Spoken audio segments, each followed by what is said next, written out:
नौकरी के नाम पर युवती को पश्चिम बंगाल से बुलाकर गैंगरेप करने का मामला सामने आया है। गैंगरेप 1-2 बार नहीं बल्कि सैकड़ों बार किया गया।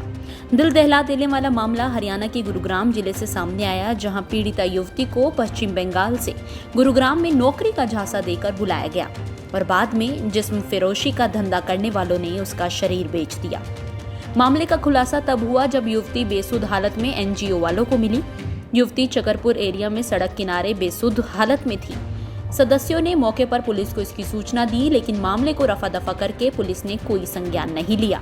एक्चुअली ये 26 तारीख रात को 12 बजे करीब हमारे भाई बंदन भाई ने मुझे कॉल किया कि अंजू दीदी ऐसे ऐसे लड़की एक यहाँ पे रास्ते में पड़ी है। तो मैंने अपने हस्बैंड को लेके रात को 12 बजे करीब मैं चक्करपुर के गांव में पहुंची, तो वहाँ पे देखा एक छोटी सी लड़की, मतलब हाइट में भी छोटी, उम्र में 23 साल की है। तो वो हमें बाद में पता चला वो लड़की वहाँ पे बेसहारा बन के ऐसे ही रास्ते में पड़ी हुई थी। तो हमने काफ़ी पूछताछ किया कि कौन हो तुम, कहाँ की हो, क्या नाम है। तो उसने अपना नाम बताया अंजलि, और कहाँ रहती हो ये भी उसका एड्रेस लेस है।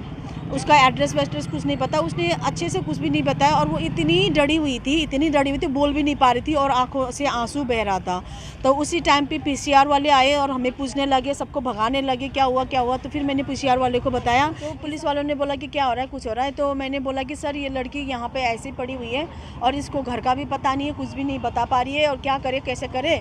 तो उन्होंने बोला कि अक्सर ऐसे लड़कियाँ यहाँ पे घूमती रहती है, काम करो आप अपने अपने घर जाओ और इसके आसपास के लोगों को जानकार के पास रखवा दो आज, और कल सुबह वेस्ट बंगाल की टिकट काट के घर भेज दो बोल के पुलिस वाले निकल गए। फिर हम लोग भी इकट्ठे होने नहीं दिया, इधर उधर चले गए। फिर हमने ऐसे तो नहीं छोड़ सकते, फिर हमारे कम्युनिटी के भाई लोग हैं, बहन लोग हैं, उनके ऑफिस में एक रात के लिए रखा। तो फिर सुबह हमारी गोरखा चेली ट्रस्ट के प्रेसिडेंट, मैंने इनको बोला कि आप वहाँ पे जाओ और उसकी वेरिफिकेशन करो क्या है क्या नहीं है, लड़की कैसी है नहीं है।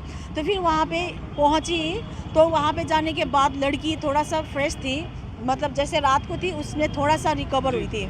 तो उसने सारी बातें हमें बताना शुरू किया कि उसके साथ ये हुआ वो हुआ।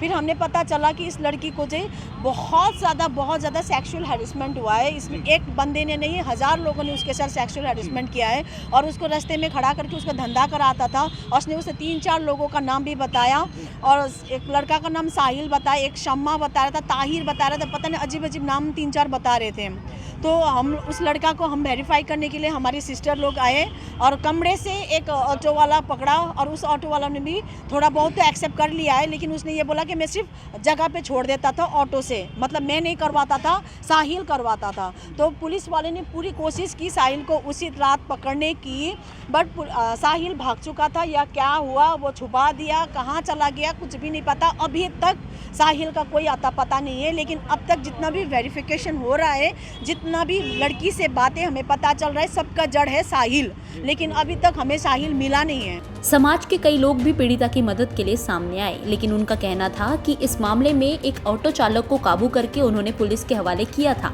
जिसने ये बताया था कि वो केवल साहिल नामक युवक के कहने पर ही युवती को बताई गई लोकेशन पर छोड़ता था। इस मामले में मुख्य आरोपी साहिल नाम का व्यक्ति बताया जा रहा है, जिसके द्वारा पीड़िता को बेचा गया था, लेकिन पुलिस ने अभी तक उसको गिरफ्तार नहीं किया। हम 3 दिन से लगातार यहाँ पर है हम लोग जी। तो पुलिस चौकी में 3 दिन से लगातार रात दिन कुछ नहीं बोला है हमने। यहाँ पर हम लोग सब लोग उनके साथ लगा हुआ है। अभी तक हम लोग वो साहिल को पकड़ नहीं पाया। जब तक साहिल नहीं आएंगे तब तक हम लोग को पता नहीं चलेगा कि किसने उसको हैंडओवर किया था। जब तक साहिल आ जाएगा करके हमने कुछ अभी दिया नहीं है, हमने FIR नहीं किया है, सिर्फ हमारा यहाँ पर अभी एप्लीकेशन हुआ है। पुलिस का यही कहना है अभी आप लोग क्या कर रहे हो, या FIR लिखना है नहीं लिखना है, हमने लिखना है। आज हम लोग FIR कर रहे हैं। वही एनजीओ के सदस्यों की माने तो मामले में 3 दिन तक चक्कर काटने के बाद पुलिस इसमें केवल मारपीट से संबंधित धाराओं के तहत केस दर्ज कर रही थी। मामले में जब नॉर्थ ईस्ट पैनल के एडवोकेट भी आ गए तो पुलिस हरकत में आई, केस दर्ज करने को तैयार हुई। 3 दिन से जो हमारी बहनें गोरखा चेली के जो हमारी बहनें हैं, है ना, मुझे ये पता चला कि 3 दिनों तक ये लोग ऐसे ही हवा में घूम रहे थे। और पुलिस वाले जब मैं सुबह आई थी, सुबह इन्होंने बोला कि हमने कार्रवाई हम लोग कर रहे हैं, लेकिन on what basis, on what grounds, मैंने पूछा उनको। टेक्निकलिटीज़ में, लीगलिटीज़ में they know the points, right. उनको क्या करना है क्या नहीं। आप किसी की कार्रवाई लोगे तभी तो इंक्वायरी करोगे, वरना ऐसे हवा में किस ग्राउंड पे किस बेसिस पे आप लोग कार्रवाई करो। मैंने सिर्फ यही पूछा उनसे। और कौन सा सेक्शन पे कर रहे हो, ये तो सिर्फ झगड़ा का लगा रहे थे। और कंप्लेनेंट किसको बनाना है ये भी इनको कन्फ्यूजन है। तो मैंने इनको एडवाइस किया था आप लोग आपकी तरफ से कीजिए, है ना, और जो भी कार्रवाई है तो अब तुरंत यही आश्वासन मिला है कि अभी कार्रवाई हो रही है, आप लोग चले जाइए।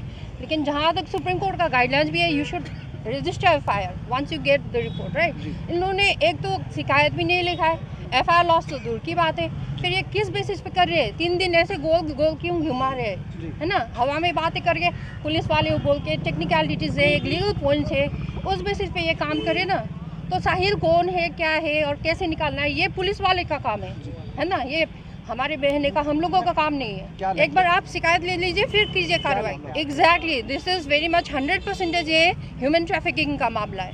काम यहाँ आके काम में लगाएंगे बोल के रात रात को ऐसे कहीं भेज के, है ना, ये टोटली इसको सेक्सुअली हैरेस करके इसको ये धंधा करवा रहे थे।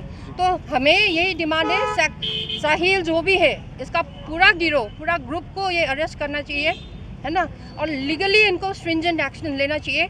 और जो भी बंदा है कोर्ट में कहीं भी जाके हम लोग सभी लोग आएंगे, है ना, हमको सिर्फ न्याय चाहिए, that is what we want.